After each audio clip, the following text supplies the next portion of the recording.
Unit প্রতি টাকার অঙ্কে বিদ্যুতের দাম সর্বোচ্চ বাড়ালো Bangladesh energy regulatory commission BERC. গ্রাহক পর্যায়ে প্রতি ইউনিটে ১ টাকা ৫২ পয়সা বাড়িয়ে ১০ টাকা ৬৩ পয়সা পর্যন্ত নির্ধারণ করা হয়েছে। নতুন এই দাম কার্যকর হবে চলতি মাস থেকেই। এতে বাড়বে আবাসিক, বাণিজ্যিক ও শিল্প খাতের বিদ্যুৎ ব্যয়।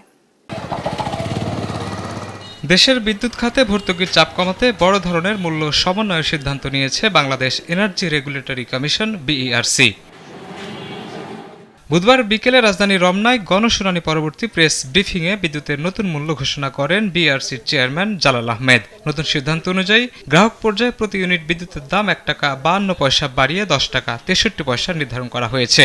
একই সঙ্গে পাইকারি পর্যায়ে প্রতি ইউনিট বিদ্যুতের দাম ১ টাকা ৩৯ পয়সা বাড়িয়ে ৮ টাকা ৩৯ পয়সা করা হয়েছে। পাইকারি মূল্যহার বৃদ্ধি এবং সরকারি ভর্তুকির মাধ্যমে পূরণ বিবেচনায় বিদ্যুতের বিদ্যমান পাইকারি মূল্যহার ওয়েটেড এভারেজ ৬০ টাকা কিলোওয়াট ঘন্টা থেকে ১.৩৯ টাকা কিলোওয়াট ঘন্টা বৃদ্ধি করে ৮.৩৯ টাকা কিলোওয়াট ঘন্টা পুনর্নির্ধারণ করতে আদেশ প্রদান করা হয়েছে। বিইআরসি বলছে, দাম বাড়ানোর পরও বিদ্যুৎ খাতে সরকারের ভর্তুকির প্রয়োজন হবে বছরে প্রায় ৪১,০০০ কোটি টাকা। তবে উৎপাদন সক্ষমতা বাড়ার সঙ্গে সঙ্গে চাপ কমে আসবে বলে আশা করছেন তারা। প্রেক্ষিতে আরও ৪১,০০০ কোটি টাকা ঘাটতি থাকবে সম্ভাব্য, যেটা ভর্তুকি আকারে দিতে হবে পিডিবিকে, সরকারকে।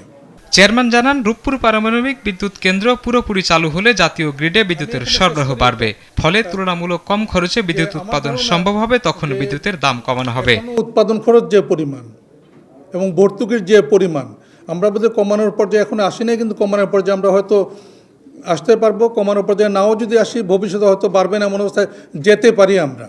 কারণ আমরা যদি রূপপুর পারমাণবিক বিদ্যুৎ কেন্দ্র যদি উৎপাদনে আসে, যেটা প্রত্যাশিত ১২০০ প্লাস ১২০০, এবং যদি রিনিউয়েবল যে টার্গেট আমরা অ্যাচিভ করতে পারি, তাহলে দেখা যাবে যে কস্টলি যে বিদ্যুৎ কেন্দ্রগুলো সেগুলো চালানোর আর প্রয়োজন পড়বে না। তবে বিদ্যুতের এই মূল্যবৃদ্ধি সাধারণ গ্রাহক, ব্যবসা বাণিজ্য এবং শিল্প খাতের উৎপাদন ব্যয়ে নতুন চাপ সৃষ্টি করবে বলে মনে করছেন সংশ্লিষ্টরা। না, একটা তো রূপপুর। শাহিনুর ইসলাম সাগর, দেশ টিভি, ঢাকা। যখন ২৪০০ আসবে তখন কিন্তু ফার্নেস